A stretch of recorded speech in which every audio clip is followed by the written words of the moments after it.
Am I the butthole for snapping at my classist roommate? I live in a house with 3 other people, all students. Last week one of our toilets got really clogged up, to the point that we could not fix it by ourselves and had to call a plumber. The plumber came and was working on it for an hour, for which he charged us €50. Since then, one of my roommates won't stop making comments about how expensive that is and that a plumber has no right to charge so much since he didn't go to college. The last comment on a long list of them was, if you can charge €50 an hour for fixing a toilet, why are we even studying? After this I couldn't hold it in anymore and finally snapped. I told her I think €50 is a more than reasonable price to deal with your literal crap. You can start working as a plumber right now if you think it's such a great deal, nothing is stopping you. Now she won't speak to me because apparently I disrespected her, and my other roommates insist I should apologize because that was unnecessary. Am I the butthole here? Not the butthole. If she is only realizing now what people with a trade earn, she has led a very sheltered life. They have a different education, not an inferior one. People who work with their hands doing essential services are what keep our world ticking over, and the sooner she realizes it the better. I was about to comment the same thing. If she is so dim she has only just discovered how much plumbers earn, the value of being a tradesperson, and that many tradespeople out-earn people with college degrees, maybe she shouldn't be in college. Emergency plumber call out to fix something, would have thought he would charge more than €50. Not the butthole. €50 is a bargain for a plumber emergency call out. Last time I had to call out a plumber the charge was €150. Edit to say, not the butthole. Not the butthole. I live in a place where I had to pay $250 US to a plumber for a scheduled visit that lasted 30 minutes. Right? $250 just to come and look. Let alone fixing it. So is it actually worth being a plumber? I don't know what makes a career worth it to you. If this isn't a facetious response, determine what it is you care about and then Google each of those points to determine if that job works for you. Do you need routine? Or do you need a challenge/ever-changing career? How much money do you want to be able to earn? Do you need the ability to grow/climb a corporate ladder in your career/life? Do you want to be your own boss? Or do you want to find a stable job that you can show up to and then go home and enjoy your hobbies/life/kids/etc.? What level of job stability do you need? Are you willing to put up with people and their BS? The attitude above is common towards trade people. Editing for formatting. Edit 2. Save your money, people. Unless it's a free award, in which case thank you. My first awards, heart, postscript, people in the comments gave some great additional considerations. There's no wrong answers to what matters to you and what's important/how you tick.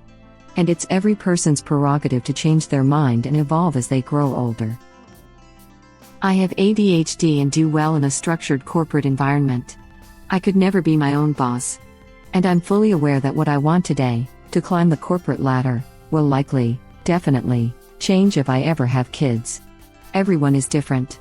If you're in high school or/college trying to figure it out, or older and unhappy, or just want to reflect on your life to see if you can be even happier, I recommend making a list of everything that you want, with varying weights of how important each thing is to you, and seeing if where you're planning on going or where you are fulfills those items.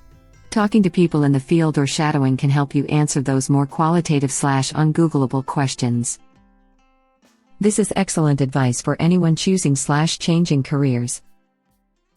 I would add the desire to use your hands and not sit still are other common characteristics, as well as their approach to problem solving being undervalued or less compatible to an academic environment.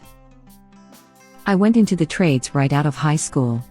I was so over the education environment. I told everyone, I don't want to write another paper as long as I live. I don't regret it one bit. I'd do it all over again. Graduated high school in 2012 and I've written one paper for extra credit in my apprenticeship. Now I'm considering college for a business degree, or electrical engineering. Bastards. They always win in the end. Exactly. My great-grandfather was a master plumber, in Glasgow, Scotland. During World War I he was deemed essential for any upcoming rebuilding and kept back from overseas service. People like this were needed at home, not on the front. Op NTA. But your flatmates are. Last time we had a plumber out, he was telling us about how he liked the job because he saw places to buy property that way. Can confirm. Daughter's boyfriend started out as a plumber, now owns a plumbing company and is legit a millionaire. He also owns acreage and rental properties, bought with plumbing money. I know a couple mechanics who use the connections from working in the garage to find cars to buy and sell on the side. They both make more money trading than they do fixing, but they can't quit the trade because they lose their access. Actually, both love wrenching too, so that helps. Keep in mind that other factors go into a salary other than what they charge to fix a problem. The median yearly salary for a plumber is around $50K, which is good, but not for everyone, especially with some of the drawbacks. Like, my friend often had to make emergency calls for the real money and people really suck sometimes lol. Even if plumber specifically isn't your cup of tea, there are lots of trades that you make good money in. My husband is in HVAC, and in 2 years, 25 years old, he'll be at $47 an hour. Linemen make around $85K, though their job can be pretty dangerous. For anyone that likes working with their hands and doesn't jive with traditional university schooling, being an electrician, HVAC, plumber, lineman, etc. are all great, stable jobs. Only you can decide that. I wouldn't expect someone who has only recently moved out of home, where presumably her parents called any plumbers needed, to know how much a plumber costs though. It's not about her judgment of tradespeople and their worth, which is obviously wrong, but most people don't know how much a plumber or electrician or other tradesperson cost until they actually need to hire one themselves. If they have no idea what services like this cost, then their parents did a poor job of getting them ready for the real world. Before kids leave home, they should know how to do all household chores. Basic upkeep of property or who to call to fix problems, and a basic understanding of costs involved. If they drive, they should know basic car maintenance and what to do if problems arise or there is an emergency. I've spent 3 decades on this earth, and the only time I've actually seen a plumber was when I was 4, in the early 90s in the deepest parts of Eastern Germany for a toilet that was probably in use for over 40 years at that point. Even if my mother still remembered what she paid him for his services, there's no way plumbers still cost the same today where I live. I have absolutely no clue what a plumber costs. If I needed one, my property management would send someone. I also have no clue what an electrician or woodworker gets for their work. And yet I'm perfectly capable to live in the real world. This isn't the freaking 70s. The idea that your parents need to teach you how much a plumber costs is ridiculous. How often do people need a plumber for a clogged up toilet where you're from? If I needed to pay for those kind of services for myself, I'd spend 10 minutes Googling and see what's a reasonable price for the given service and then look for someone who falls into that ballpark. Hell, my dad is an electrician and I have no clue how much it costs to hire one. Though to be fair, it's not like he's paying himself to do any of the work at home, smiley face. They did know who to call.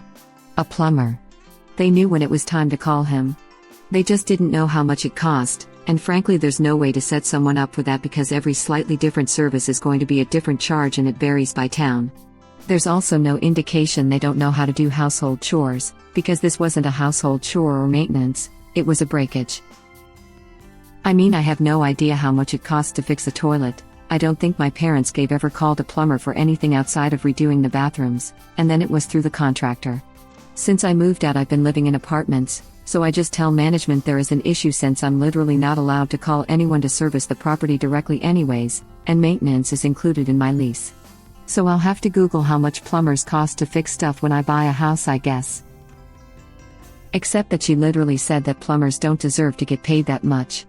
If one of my kids did that, I'd make them plunge the toilet or some such to illustrate the challenges involved. She's probably parroting what she grew up hearing. My mother is elitist and I grew up hearing her badmouth tradespeople. It's funny because she is a college dropout who married well, which turned her into an elitist.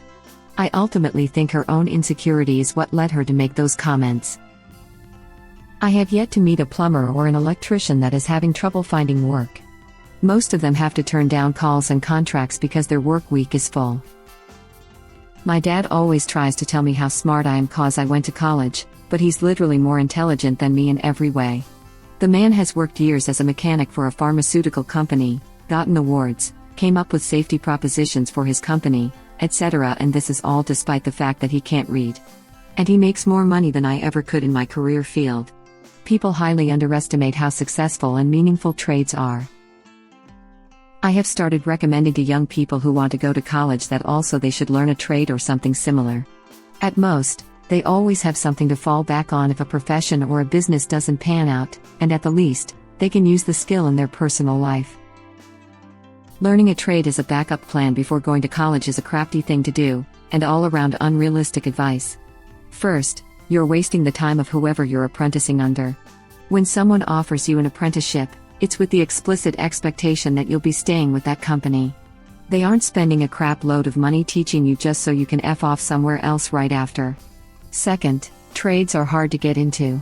There's massive competition for apprenticeships, and most people won't get them. It's not a backup plan and you need to stop framing it as one. Absolutely. The trades are so competitive, and a good apprenticeship is hard to come by. They're looking for people with a passion, who want to learn and are going to stay and work for the company. They're not a backup plan. They're a solid career choice. Plus you need a great education behind you. My husband was an IT technician before being an electrician. We also run an electrical wholesalers.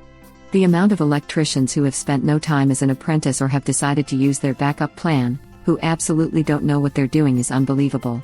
We get phone calls on a daily basis asking him to help or pre-program fire alarms, etc. I'll never forget one supposed electrician who told me not to give him LED light bulbs with a fitting he was installing because they took ages to warm up. He came back a week later with his light fitting saying it didn't work. He'd installed a non-rated fitting in a shower room. A union carpenter with their red seal in my city earns 90k Canadian without having to work overtime. I manage these guys. Some of them are really dumb, but the vast majority of them are very smart given the context of their roles and tasks. I've got friends with accounting and legal degrees that get legitimately offended that a carpenter earns more than them. They seem to feel like because I'm in the office that my earning six figures is fine, but they can't seem to grasp that the guy on the tools actually using his body to work makes more than them. We've really led a lot of kids wrong when it comes to the idea of trade school versus college/university. There's a great living to be made in the trades. S_204 nailed it. So many people would be better off emotionally, financially and every other way, if they just opened their eyes and minds to work a trade. It's a skill, not just plumbers, but electricians, HVAC technicians, carpenters, etc. Not necessarily physically, though. Most of the tradespeople I know have effed up knees/back/neck/whatever, maybe lungs too, as lots spend time on building sites breathing in dust and sawdust, etc. I've been told you can mitigate some of these, but realistically when you're earning your own money, they just have to power through. But if one of those injuries prevents you from working, bam, you're effed. No income. There are lots of pluses to being in a trade, but there are downsides too. The culture can also really suck. I've witnessed a lot of toxic macho bullcrap, outspoken racism/sexism and insane conspiracy theory ranting on construction sites. Feeling like half the people around you at work are straight-up bad people can make you quite unhappy. Conspiracy theories happen in every workplace, there's always at least one. My partner has one whose pet theory is chemtrails. He's a food chemist in the agricultural sector. You nailed. I may have spent years getting the education necessary for my profession, but that doesn't make the training and experience that an HVAC tech, plumber, or automotive mechanic spends years developing any less valuable. I couldn't begin to hope to fix my air conditioning system, and no amount of legal research or persuasive argument in court will change that. Modern societies are societies of specialists. At the end of the day, an accountant develops a set of specialized skills that makes them valuable to people that don't have those skills, and a plumber is no different. My high school friend group has managed to remain friends 26 years after we graduated. All of us went to college except one guy who learned HVAC. He spent 4 years before he was a journeyman. He's the most financially successful of us. No student loan debt and already paid off his house at the age of 43. Just wait until someone tells her that those EMTs and paramedics that could save her life one day barely make a livable wage and work more hours than she probably ever will to do it. Or that those nannies she probably had or will have were actually considered a trade worker. And oh no, don't remind her that those people that keep her car running or make it look pretty and literally designed it are trade workers too. God forbid that trade workers just up and disappear one day, the whole world would fall. I can assure you that plumber is making more now than she will with a college degree. Giant not the butthole. Your roommate needs a reality check. People deserve a fair wage regardless of their academic achievements. She sounds super bitter and entitled. I reread the initial original poster and okay, I was wrong. The housemate saying he had no right to charge that much was in fact classist and bitter. I don't think it classist, they probably just a combination of broken sheep, with some high horse thrown in. The classist part of it is the whole they don't deserve to make that much when they didn't even go to college. I also think she doesn't get that the plumber doesn't get to just pocket 100% of the money. Plumbers make good money, but there are so many costs with it. I bet the plumber company has other non-chargeable staff, an office, tools, vehicle, insurance, advertising, taxes, profits, etc. They're not taking home €50 an hour. I'm not in that industry, but in mine I have never had a job where I get even 1/3 of my charge-out rate. Totally, there are always hidden costs. Thank you for watching. Please subscribe to be the first to know about Red Rabbit Reader's new videos. If you like our videos, please like them on YouTube and share them with your friends. We welcome your comments below. Press to start another of our videos.